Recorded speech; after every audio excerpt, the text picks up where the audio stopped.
আমাৰ ৰাভা আশ্ৰম মিচিং অটোনমাছ কাউন্সিলৰ যিবিলাক কিবা আছে নেতৃবৃন্দ আছে তেওঁলোকে সহযোগ কৰি পেলাই যে এইটো পূৰ্ণাংগ ৰূপ ধৰি পেলাই মানে আমি এটা সমাধানৰ এটা উপায় ল'ব পাৰিম। তাৰপিছত কথা হ'ল এতিয়া নকৰা নহয় হ'লেও প্ৰাইভেট সমুদায় বহুত ধৰণৰ সংগ্ৰাম কৰি আহি আছে জনজাতি সুৰক্ষাৰ কাৰণে, কিন্তু আন্দোলন কৰি থাকিলেও কি হয় আমাক মিস্ত্ৰী কৰি আহিছে। আৰু আমি আমাৰ ট্ৰাইবেল চাৰ্টিফিকেট ট্ৰাইবেল সমষ্টিৰ পৰা জিকি যোৱা জনজাতি যিবিলাক লিডাৰ আছে যোনে প্ৰতিনিধিত্ব কৰিছে বিধানসভাত, তেওঁলোকে কোনোদিনে কিন্তু জনজাতিৰ সমস্যাৰ হকে ট্ৰাইবেল বেলেগ লোকৰ হকে তেওঁলোকে মাত মাতাটো আমি দেখি পোৱা নাই। যিমানে যি নহওক এই অসম ভূমিপুত্ৰ মঞ্চই যদি ৰাজনৈতিকভাৱে প্ৰতিষ্ঠা কৰি দুই এটা এমএলএ থাকিলেও আমাৰ প্ৰতিনিধি থাকিলেও এই জনজাতি আৱেষ্টনীৰ বিষয়ে ট্ৰাইবেল বেলেগ বিষয়ে এটা কথা যে উপস্থাপন কৰিব বিধানসভাত আমাৰ দৃঢ় বিশ্বাস।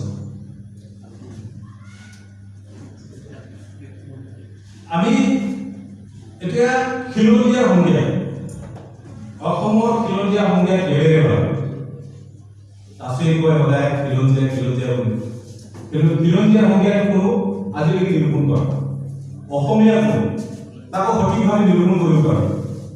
আমি কৈছোঁ আজিকালি আমি হলেও অসম কাহিনী অংক কৈ আহিছোঁ এতিয়া আহোম যুগৰ মুছলমানকে ধৰি 1947 চনৰ 15 আগষ্টৰ আগলৈ যিবিলাক প্ৰবজন মুছলমানেই হওক নেপালীয়ে হওক হিন্দু বঙালীয়ে হওক বা বহিৰাগত যিবিলাক মানুহ হওক আমাৰ মতে তেওঁলোকে অসমীয়া হওক,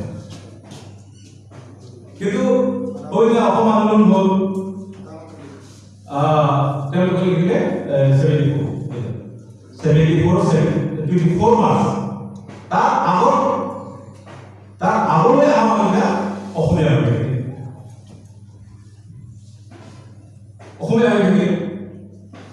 এতিয়া আমাৰ কাৰণে কিবা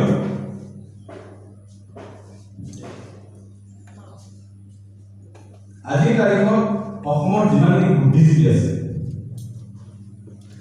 এই বুদ্ধিজীৱীবিলাকৰ চিন্তা হ'ল যে আমি ট্ৰাইবেলৰ মাটি কেনেকৈ হ'ব লাগে সেইটোৱেই চিন্তা। তেওঁলোকৰ দখলত থকা ভূমিবিলাক আমি কেনেকৈ কষ্ট কৰোঁ, তেওঁলোকৰ অধিকাৰবিলাক আমি কেনেকৈ খৰ্ব কৰোঁ সেইটোৱেই চিন্তা কৰে।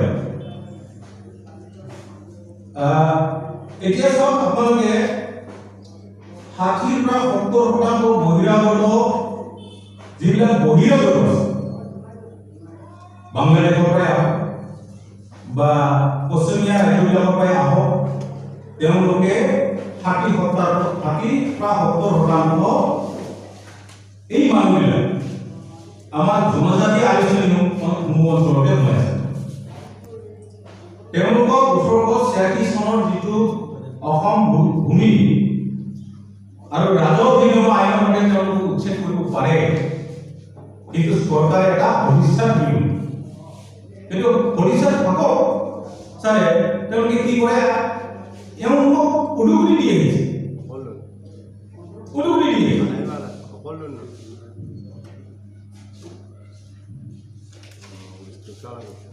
এটা উদাহৰণ দিব বিচাৰিছো যে যেতিয়া নেকি 1979 চনত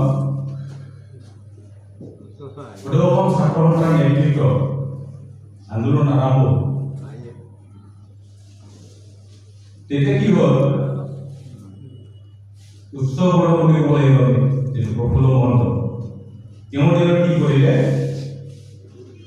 যে 1979 চনৰ 8 জুন তাৰিখে 12 ঘণ্টীয়া অসম বন্ধ দি দিলে। 22 চনৰ স্মাৰক পত্ৰত একদম দফা কি কৰিলে যে অনুসূচিত জাতি আৰু অনুসূচিত জনজাতিসকলৰ সুবিধাসমূহ বন্ধ কৰিব লাগে বুলি তেওঁলোকে চৰকাৰৰ ওচৰত এটা স্মাৰক পত্ৰ এইটো বিশেষকৈ হিন্দু সময় এটা কলংকিত বুলি ক'ব পাৰি। এটা উচ্চ বৰ্ণ অসমীয়া বৰ্ণ হিন্দুৰ এটা নিৰ্দিষ্ট এটা ৰাজনীতি আছে যে অসমৰ থকা জনজাতিসকলক নিক্ষেপ কৰা এটা ষড়যন্ত্ৰ আছে। এইটো আজিও কৰিব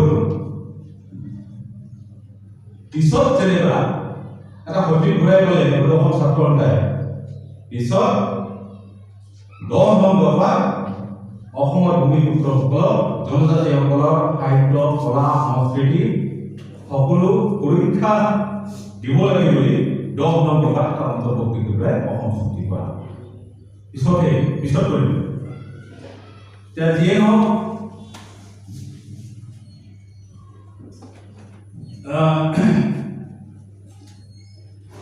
ব্ৰিটিছ চৰকাৰে যি অঞ্চলৰ সমূহ জনজাতিসকল একত্ৰিত বসবাস কৰিছে সেই অঞ্চলসমূহক মাত্ৰ জনজাতিসকলৰ অধিকাৰ থাকিব বুলি এখন আইন প্ৰণয়ন কৰাৰ প্ৰস্তাৱ হৈছিল 1945 চনত। এই অভিপ্ৰায়ে যিবোৰ অঞ্চল জনজাতি লোকৰ সংখ্যা অন্যান্য জনগোষ্ঠীৰ 50% অধিক তেনে অঞ্চলসমূহক জাননী জাৰি কৰি ট্ৰাইবেল বেল্ট আৰু ব্লক গঠন কৰাৰ প্ৰস্তাৱ গ্ৰহণ কৰে। প্ৰস্তাৱ নাম RD 6444/13 13 জুলাই 1945 চনত। এইটো কৃষি কৰিছে প্ৰস্তাৱৰে অসমৰ বিভিন্ন জিলাত ট্ৰাইবেল বেল্ট আৰু ব্লক গঠন কৰাৰ তালিকাখন তলত উল্লেখ কৰা হয়। মই লিখি দিছিলোঁ বহুত ট্ৰাইবেল ব্লক 47টা ট্ৰাইবেল ব্লক আছে নামৰ লিখি কিন্তু কাম নাই। কিন্তু মই বিশেষকৈ জুনাইটো কম এতিয়া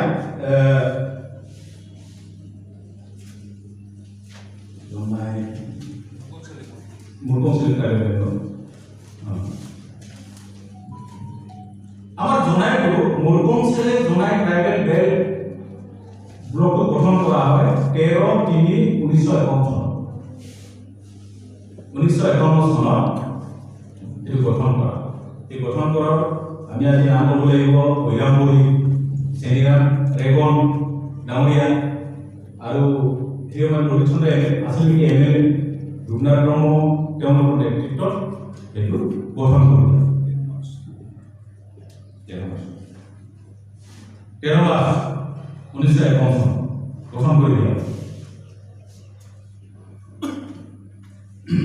গঠন কৰাৰ পিছত ইয়াত আছিল মাত্ৰ জনসংখ্যা 5000। এই 5000 মানুহটো আজি গৈ থৈ প্ৰায় জোনাই মহকুমাৰ জনসংখ্যা প্ৰায় 2 লাখ বছৰ পালে। কিন্তু দ্ৰুতগতিতে ইমান বাঢ়িছে জন্মতে বাঢ়িছে নহয়, প্ৰব্ৰজন ঘটিছে। প্ৰব্ৰজন ঘটাবিলাক হ'ল তাৰমানে জনজাতি মানুহৰ প্ৰব্ৰজন নহয় বেছি পশ্চিম ফালৰ পৰা ইয়াত কিন্তু অধিকাংশ তাৰমানে বহিৰাগত মানুহে ইয়াত প্ৰব্ৰজন ঘটিছে। ইয়াত ঠিকা কৰিছে, মাটি বাৰী গৈছে, মাটি দখল কৰিছে, ইয়াত থাকিছে। তেওঁলোকে আজি ইয়াত কিছুমান প্ৰতিষ্ঠা চলাই যিয়ে নহওক এইবিলাক পৰীক্ষা দিবৰ কাৰণে যে অসমৰ এটা আইন আছে 1846 চনৰ যিটো অসম অধ্যায়, এই অধ্যায় মতে অজনজাতি মানুহক অজনজাতি বুলি নহয় বহিৰাগত যিবিলাক মানুহ আছে ইয়াত নন মুনাফিক মানুহ আছে তেওঁলোকক উচ্ছেদ কৰিব পাৰে। প্ৰথম যেতিয়া ব্ৰিটিছ চৰকাৰ আহিছিলে তেতিয়া আমি ভাবিছিলোঁ আমাৰ নিজৰ দেশৰে মানুহ জনজাতি এটা মুখ্যমন্ত্ৰী পালোঁ ইতিহাসত প্ৰথমবাৰৰ কাৰণে মাননীয় সৰ্বানন্দ সোণোৱাল পাল। যথেষ্ট জনজাতিকে কাম কৰিব তেওঁ নিজেও কৈছিল যে জনজাতি আদেশসমূহ সম্পূৰ্ণভাৱে বেদখলমুক্ত কৰা কিন্তু আজিলৈকে কৰা নহ'ল। সত্ৰৰ মাটি বেদখলমুক্ত কৰিবলৈ কৰা নহ'ল। আজি হৰিশংকৰ ব্ৰহ্মৰ যিটো 2014 চনত এটা কমিশ্যন গঠন কৰা আছে যে ইণ্ডিজিনিয়াছ পিপুলছ লেণ্ড ৰাইটছ খিলঞ্জীয়া মানুহৰ ভূমি অধিকাৰ সম্পৰ্কে এটা কমিটি গঠন কৰা। গোটেই অসম ঘূৰিলোঁ, আমিও লগ কৰিলোঁ, ট্ৰাইবেল মুভমেণ্ট ধেমাজিত আমি লগ কৰিলোঁ, আমিও আলোচনা কৰিলোঁ। আলোচনা কৰাৰ পিছত কি হ'ল তাত এটা তেওঁলোকে আমাক তথ্য জনালে যে ট্ৰাইবেল ব্লকৰ 65 লাখ ভূমি আজি বহিৰাগতই দখল কৰিছে। 1 লাখ 2 লাখ নহয়, 65 লাখ বিঘা অজনজাতি মানুহে জনজাতি আদিবাসীৰে ভূমিবিলাক বেদখল কৰিছে। এটা আমাৰ কাৰণে বহুত চিন্তনীয় বিষয়। কিন্তু যদি আমাৰ জনজাতি আদিবাসী ট্ৰাইবেল বেল্ট সুৰক্ষিত হৈ থাকিলে চৰকাৰে যদি আমাক এইটো কি কৰা এই আইনটো ইমপ্লিমেণ্ট কৰিবলৈ আমাক চেষ্টা কৰিলেহেঁতেন, কিন্তু আমি আজি এই কাউন্সিল বিচাৰি বা অন্যান্য কিবা কিবি বিচাৰি নিজৰ অধিকাৰ বিচাৰি আমি ৰাস্তা ঘাটত আজি দাঁড়িয়ে হয়তো সংগ্ৰাম কৰিব নালাগে। যিয়ে নহওক আৰু এটা পিছত এটা আইন বনালো, যিহেতু জনজাতি আদিবাসীসমূহ তাৰমানে সুৰক্ষা দিয়াত চৰকাৰে বিফল। 2006 চনত এটা আইন বনালে ভাৰত চৰকাৰে 2006 ফৰেষ্ট ৰাইট। এই আইনৰ আধাৰত আমাক এটা সুবিধা দিলে জনজাতি মানুহক, 2005 চনৰ আগত যিবিলাক জনজাতি কোনো বনাঞ্চল বা বনাঞ্চল দাঁতিৰ ওপৰত আছে তেওঁলোকক ভূমি স্বত্ব অধিকাৰ দিব, ভূমিৰ ন্যায়িক পৰ্যায় তেওঁলোকক দিব লাগে। কিন্তু অসম ট্ৰাইবেল সংঘ, নিখিল পৰিচালন পৰ্যায় আদি কৰি বিভিন্ন সংগঠনে আজি ডিমাণ্ড দি আহিছে ভাৰতৰ অন্যান্য ৰাজ্যত এইটো প্ৰয়োগ কৰোঁ, কিন্তু এই অসম চৰকাৰে এইটো প্ৰয়োগ নকৰে। প্ৰয়োগ কৰিলে কৰা মানে কি হ'ব, তেওঁলোকৰ চৰকাৰ মিলিব। দাঁতি ৰক্ষাৰ কাৰণে তেওঁলোকে এই কাম নকৰে। জনজাতি মানুহসকল যদি 2005 চনৰ আগত যিটো আপুনি ৰেচন কাৰ্ড হওক, ভোটাৰ কাৰ্ড হওক, কিবা কাৰ্ড হওক দেখাব পাৰে, তেওঁ ভূমি স্বত্ব অধিকাৰটো পায়।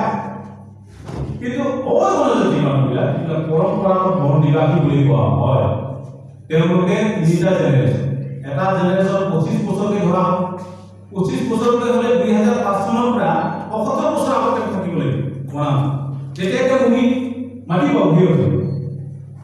এইবিলাক ক'লে মানে কি হ'ব, অসমৰ প্ৰায় ৰিজাৰ্ভ খালী হ'ব, গোটেই আমাৰ জনজাতি মানুহবিলাক তাৰমানে ভূমি পাব। সেইটো কাৰণে চৰকাৰে সেইটো বেলেগ কিবা হোৱাৰ কাৰণে এইটো কৰিব। আমি সদৌ অসম ট্ৰাইবেল সংঘৰ ধুনাই জিলাৰ নেতৃত্ব, সদৌ অসম ট্ৰাইবেল সংঘ ধুনাই জিলা সমিতিৰ নেতৃত্বত এইখন কলেজত এইখনতে আমি এক্সপাৰ্ট যে বিশেষজ্ঞ মাতিছোঁ 2006 চনত ফৰেষ্ট ৰাইটে কেনেকৈ ইমপ্লিমেণ্ট কৰিব লাগে, কি কৰিলে হয়, সেইটো আমি আনি পেলাই ইয়াত এটা চেমিনাৰ পাতিম। চেমিনাৰ পতাৰ পিছত হয়তো আমাক চৰকাৰো সহযোগ কৰিব, আমাৰ স্থানীয় জিলা প্ৰশাসন তেওঁলোকে আমাক সহযোগ কৰিব, আমি কাম কৰিব। আৰু এই বিষয়ত আমি সদৌ অসম ট্ৰাইবেল সংঘৰ হৈ পেলাই চৰকাৰৰ লগত জনাই দিয়াৰ কাৰণে আমি অসম চৰকাৰৰ লগত দুইবাৰ আলোচনাত বহিছোঁ। চন্দ্ৰপ্ৰমোদ যিটো ডব্লিউপি মিনিষ্টাৰ, তেওঁ নোটেল ডিপাৰ্টমেণ্ট কিবা কি কয় এই 2006 চনৰ ফৰেষ্ট ৰাইট এক্টতে তেওঁ 2 কোটি টকা বাজেট ধৰি দিবলৈ কৈছে, কিন্তু আজিলৈকে নাই, আজিলৈকে একো নহ'ল। এতিয়া যিয়ে নহওক মই দীঘলীয়া কৰিব বিচৰা নাই, আপোনালোকে হয়তো আমুৱাইছে। গতিকে অসমৰ বিভিন্ন জাতীয় সংগঠনসমূহে যেনে সদৌ অসম ট্ৰাইবেল সংঘ, বড়ো ছাত্ৰ সন্থা, নিখিল বড়ো ছাত্ৰ সন্থা, সদৌ অসম জনজাতি ছাত্ৰ সন্থা আদি কৰি মিচিং, ৰাভা, কাৰ্বি, দেউৰী, ডিমাচা, কমল, কছাৰী ছাত্ৰ সন্থা তথা জনগোষ্ঠীয় সাহিত্য সভাৰ ট্ৰাইবেল বেল ব্লক সংগঠন জৰিয়তে অসম আৰু অসমীয়া অস্তিত্ব ৰক্ষাৰ কাৰণে আহ্বান জনাই আহিছে।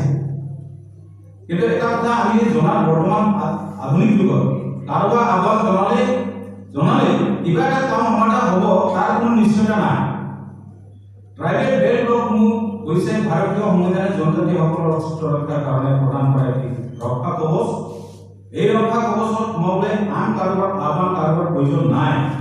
ইয়াত সোমোৱাৰ ব্যৱস্থা আমি জনজাতিসকলে নিজেই কৰিব লাগিব। মাত্ৰ লাগে অসমৰ সমুদায় জনজাতিসকলৰ ঐক্যবদ্ধ প্ৰচেষ্টা সংগ্ৰাম। ইয়াৰ বাবে লাগে জনজাতিসকলৰ একত্ৰিত হ'বলৈ এখন ঐক্যমঞ্চ পৰিষদ, য'ত সমুদায় এই ক্ষেত্ৰত অসমৰ বৰ্ণ হিন্দু অসমীয়াসকলে শংকা হোৱাৰ কোনো প্ৰয়োজন নাই বুলি আমি ভাবোঁ। কিয়নো এই ঐক্যবদ্ধ সংগ্ৰাম অসম আৰু অসমীয়াৰ অস্তিত্ব ৰক্ষাৰ কাৰণে কৰা সংগ্ৰাম আমি জনজাতিসকলেও আন কোনো নহয়, আদিম খিলঞ্জীয়া জনজাতি মাতৃগৰ্ভৰ সন্তান, অসম দেশৰ মাটি পানী বতাহ উমলি ডাঙৰ দীঘল হোৱা অসম সন্তান। ট্ৰাইবেল বেল ব্লক যেনেকৈ অসমৰ অবিচ্ছেদ্য অংগ, জনজাতিসকল অসমীয়া জাতিৰ অবিচ্ছেদ্য অংগ। ট্ৰাইবেল বেল ব্লক সমূহ অবৈধভাৱে দখল কৰা জনজাতিসকলক পৃথকত্ববাদৰ মুখলৈ ঠেলি দিয়ে। জনজাতিসকলৰ এই ৰক্ষা কৱচৰ প্ৰতি জনজাতিসকলে সন্মান জনাব নোৱাৰে ইতিহাসে আপোনালোকক কোনোদিনে সমান। কাৰণ অসমত জনজাতি থাকিলেহে জনজাতি আঁচনিসমূহ সুৰক্ষিত হৈ থাকিলে অসমীয়াটো থাকিব সেইটো আমি আজি তাৰিখত কওঁ মই বেছি বহলাই নকওঁ এইখিনিকে চমু এটা আপোনালোকক কিবা দিলোঁ এইখিনিকে